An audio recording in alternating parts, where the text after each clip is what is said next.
Hi. Alright, so I've just been crying and I just thought I'd make a video now. I usually try to put my best self forward on my videos. Not my worst self and not after my crying fits and etc. But I just thought I would talk about it while it's kind of fresh for me. Is the frustration of chronic illness and the spiral and the hopelessness and setbacks really. So when you're in a setback, it can feel like you will never go forward, like you will never come out of it, like life is conspiring against you. And it's okay. It's okay, Pop. And it's so hard because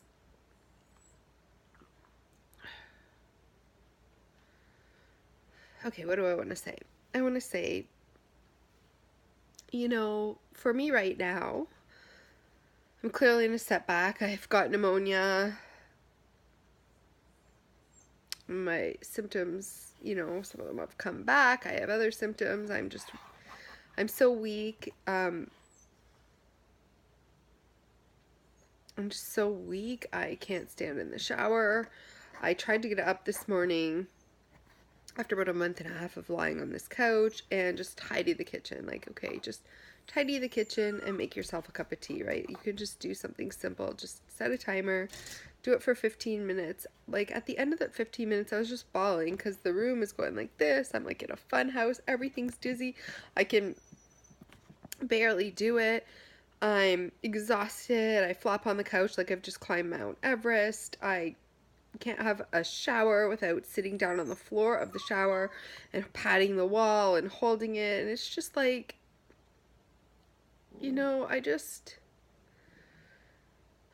it's easy to feel like the world is conspiring against you. It's easy to feel like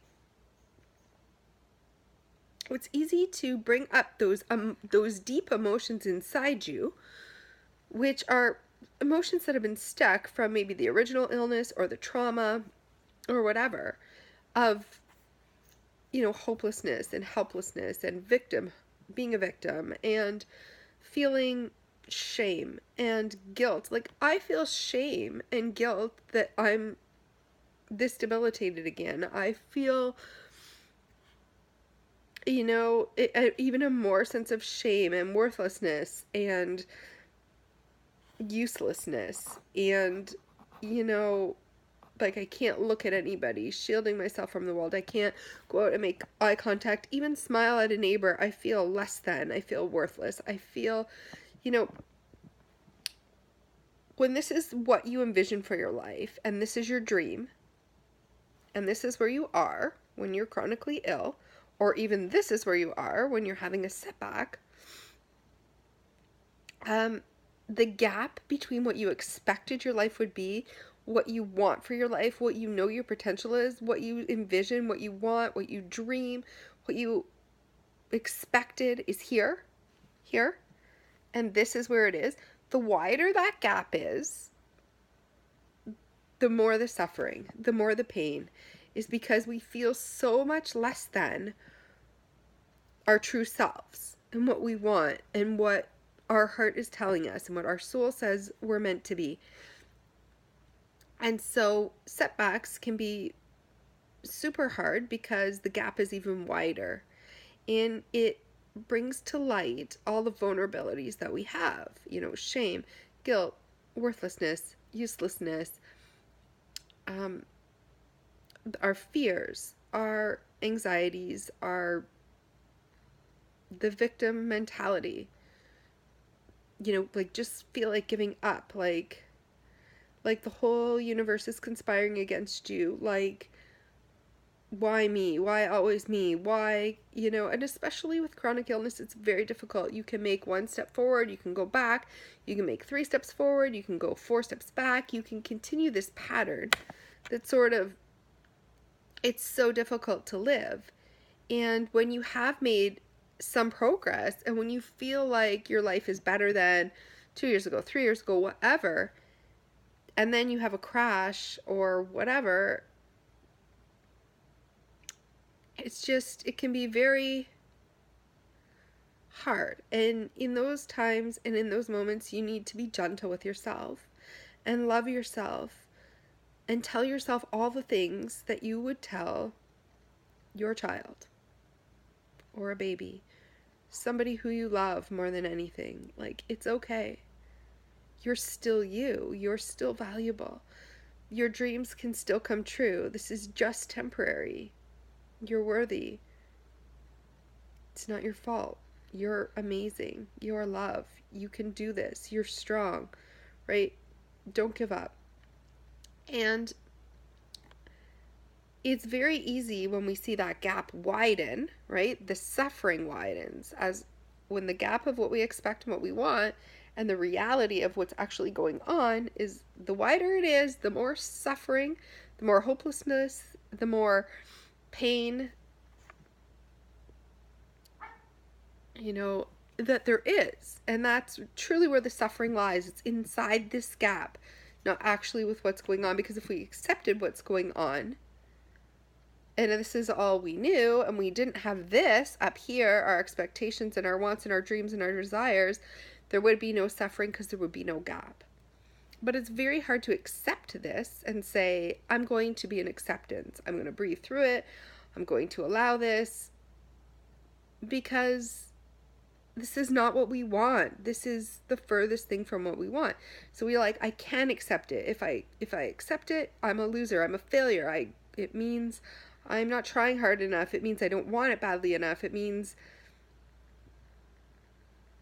I'm the worst kind of person if I accept this. I'm just a quitter. I'm a giver-upper. And so we push ourselves and we see that gap even further because we're so hard on ourselves. So I'm not saying to accept it, because truly you shouldn't accept it. But what you do need to do is soften, and you need to be kind, and you don't need to accept the situation, but you need to accept where you are and help your body get what it needs in order so that it can feel love, safe, rest, healing energy, and equilibrium, so that it can get the energy to move forward. Like if your child has the flu, you don't say, well, get out of bed and get to school and do all this stuff. You say, honey, are you okay? And lie down and let me make you some tea, and it's okay. And, and you soothe the child. You let them rest. You let them cry. You let them be sick, right? So allow yourself to be sick. Allow yourself to be sick and to say it's okay. You're allowed to be sick. You're allowed to have a setback. You're allowed to be feeling like this. You're going to be okay. Just take care of yourself. Do good things for yourself. Be kind to yourself. Say gentle, loving things to yourself. Try to remember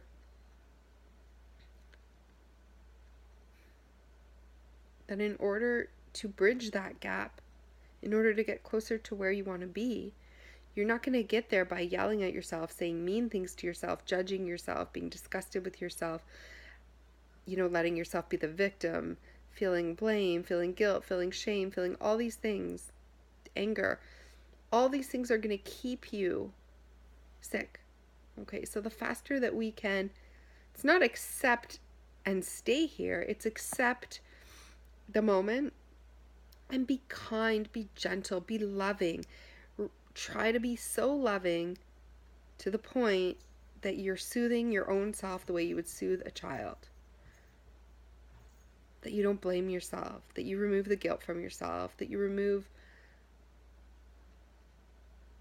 the helpless person, that you take care of yourself, that you rise up and you say, I'm not going to leave you. I'm never going to leave you. You're going to be okay.